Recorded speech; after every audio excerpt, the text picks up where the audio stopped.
And so France had proposed a multi-attribute environment label that had global warming and acidification and smog and a couple of other criteria. So there's some work being done to try to figure out how would you do a label that looks like a nutrition label, and just as a nutrition label reports sodium and fat and carbs, your environmental label reports global warming and toxics and acidification.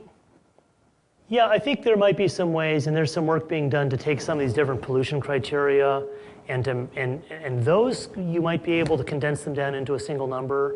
Human health impacts, for example, that requires weighting, how does cancer compare against asthma, and you have to weight them somehow, but there are methods of doing that. So maybe a global warming number, maybe a human health number, if they could be boiled down into one, maybe a water number, because freshwater consumption is going to become, is really an increasingly important issue. Maybe a consumption of non-renewable resources number, because people do care about that. I think eutrophication, the nitrogen cycle is severely screwed up on this planet. It's perhaps as significant as global warming, but most people don't acknowledge it. So I don't think most consumers would care about eutrophication, but they should, really. And acidification is pretty important as well. But here I go. It's going to turn into this massive label. So you don't want me designing the label. Yeah. I'm glad that whatever you were going to talk about worked into this one, because really great talk, a lot of nice things. And I was thinking of a couple things that I'd like you to comment. One, kind of how the overriding marketing approach has taken on so many of the terms like buy local and organic and everything else and recyclable, and so many of the things that you listed. Those are the things that are primary for consumers. And so when you talk about the story of stuff, consumers have been convinced to, buy things that have those catchwords, and how we kind of overcome that marketing aspect. And I'll take your answer on that one first. Was that a question or? Well, I think so. Okay. Maybe what are your comments on that? How, other than labeling products, how do we try to overcome that marketing message, which has become the primary use of the terms? Yeah, well, it seems like there's two issues here. One is that some of the terms are actually well-defined, like organic is well-defined, and other terms are not.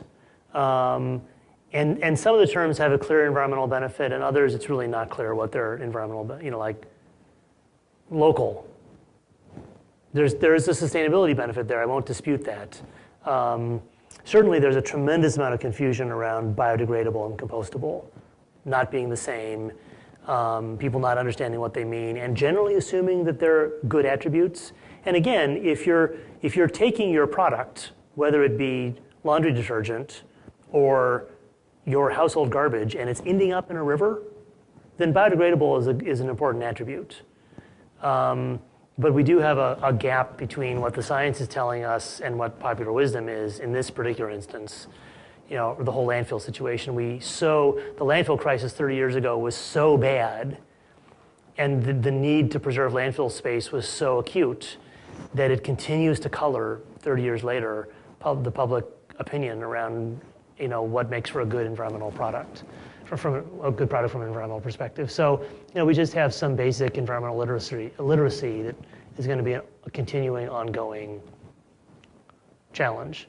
At the end of the day, I think having some sort of environmental score on products, as this gentleman over here was talking about, may help, but that solution isn't coming overnight. And then I guess the other question that I had was how does that environmental score, if you have that, how do you relate that score to people that live in distant places versus the environmental impact that it has on you? So the toxicity that takes place in China is of less interest than the toxicity that takes place to the consumer who buys something here. Right.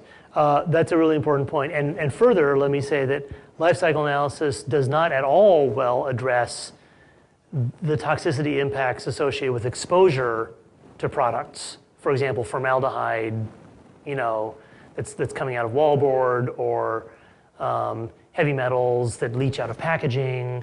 LCA doesn't address those well at all. That's really the field of risk assessment. So clearly in that case, global warming and say toxicity are apples and oranges, because global warming, it doesn't matter where the emissions occur, the impact here is the same. Toxicity, you could say, well, emissions of heavy metals in China are not as much of a concern to me as emissions of heavy metals in Oregon City, because I live in Oregon City and I don't live in China.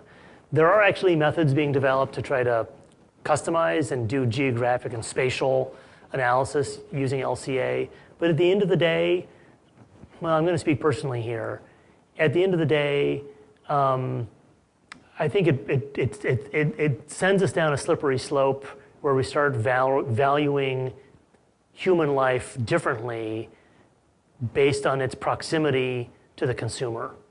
And that creates a bit of an ethical dilemma that, actually, I don't think it's an ethical dilemma at all, an ethical problem that I'm not very comfortable with.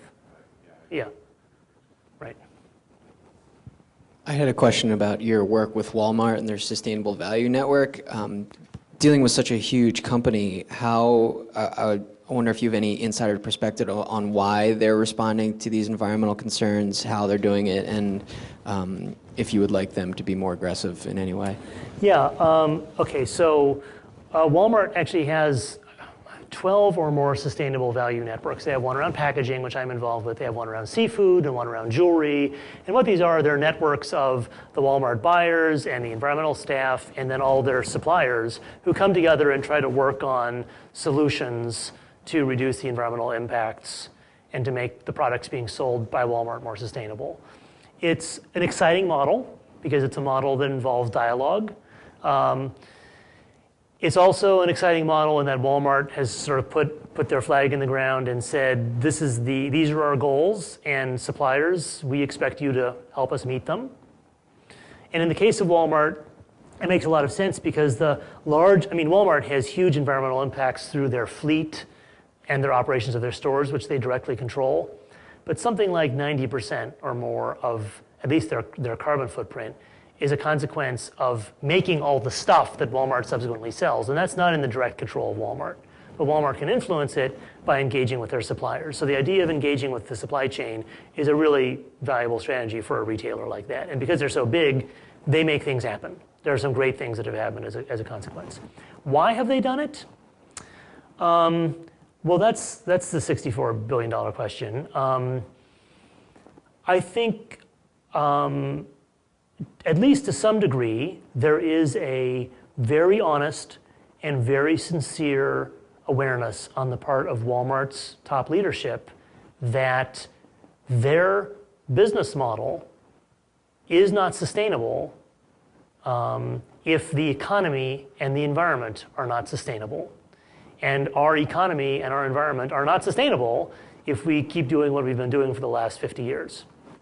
So I think there is some both altruistic intent and also some long-term business strategy. There's another element, which is Walmart wanting to position itself. I mean, they're a company that has attracted a tremendous amount of criticism, and they're trying to diffuse that. They're trying to be a good corporate citizen and reap the dividends of doing so. Walmart also saves a lot of money through these sustainability initiatives. For example, laundry detergents. Just a couple years ago, all the liquid laundry detergents went into concentrates. That happened. Procter & Gamble and the detergent companies tried doing that 20 years ago, and the consumers didn't go for them. So Walmart made it happen by saying, if you are going to sell laundry detergents in our stores, they're going to be concentrates. And once Walmart did that, and P&G and everyone else had to go along with it, all the rest of it caused the entire industry to transform. And that has saved Walmart a tremendous amount of money because they don't have nearly as many trucks. Laundry detergent is mostly water, right? Driving all this water all the way across the country, that's hugely expensive.